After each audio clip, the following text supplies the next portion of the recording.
Imagine you wake up on a regular Friday. Maybe you're driving to work or you're about to take your kids to school, and then you overhear on the radio something about a cyber attack. But you've never had to worry about a cyber attack before in your life. So why would this impact you now? So you brush it off as just some noise in the background. But on your way home from dropping the kids off or coming back from work, you start to realize some pretty strange behavior. You see people at the petrol stations pouring petrol into plastic bags, and you see queues trying to get to the petrol stations for miles, and they're going on and people are yelling at each other. And then you get home and you realize why. You put on the news and President Biden is declaring a state of emergency.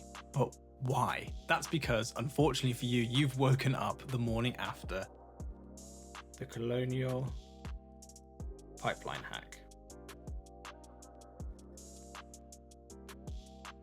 And basically, the way the whole East Coast in America got their fuel was with the Colonial Pipeline. And once it got hacked, it was down for days. But the reason I want to talk about this story is not to talk about how losing a password can be a bad thing, but how not implementing really good basic security can cause such a huge issue. What happens when you don't implement multi-factor authentication? And that's what I'm going to talk about. Also, I recently had a friend who had his social media accounts hacked, so I asked him, did you have multi-factor authentication enabled? And he looked at me blankly, so I thought I should make a video about it. So buddy, you know who you are, this one's for you. See, the thing is, you get asked to implement multi-factor authentication all the time, probably without realizing it. So when you log into your bank, you probably get asked to give your password. And then also you get given a notification on your phone to chuck in a PIN. But there you go. You've done multi-factor authentication. You've authenticated who you are 2 times with your password and with your phone. And these pieces of proof are called authentication factors, and they normally come in 3 different categories. So normally something you know, which is something like a password, classic, or a PIN, you know, your like 4 or 6 digit PIN that you put into your phone, or it could be something that you have. And what we've done is we've covered here the things that you use to get into your bank normally, which is something you know, your password, something you have, which is your phone. Perfect.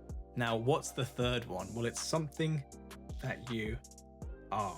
And that's when we can talk about things like your biometrics. You know, when you have your like thumbprint to get into your phone, or if your phone ever like checks your face to make sure that there's like a face ID before it unlocks, that's something that you are.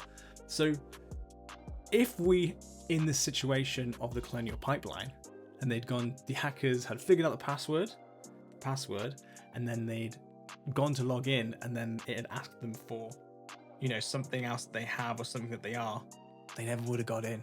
But because multifactorial authentication wasn't turned on, and they only had to know the password, they only had to know one thing, they got in, and they caused an unbelievable amount of chaos. So look, I hear you. You're thinking, look, I'm not a massive pipeline. I'm not a huge aspect of critical national infrastructure. Do I really need to have multi-factor authentication implemented? And the answer is, surprisingly, coming from a cybersecurity consultant, yes, you absolutely do. Let me put it into perspective for you. Firstly, my friend who did get hacked, if he'd had multi-factor authentication implemented, that never would have happened. If I'm peering over your shoulder and I have bad intention and I see you typing in your password and you don't have multi-factor authentication implemented, I can get in. Passwords are not secure anymore. And if you just implement MFA, it just adds that extra layer of protection. I'm not going to sit here and pretend they're perfect.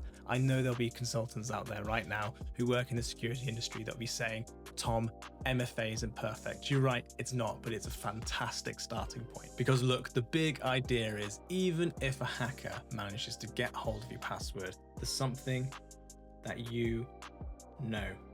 They won't have something that you have, and they definitely won't have something that you are. So if you have those in place as well, you'll be pretty okay in most scenarios. So if you are using passwords anywhere, or if you don't think you've got multi-factor authentication implemented, please go and implement it now. It really isn't too difficult. If you want to know how to do it, just send me a message.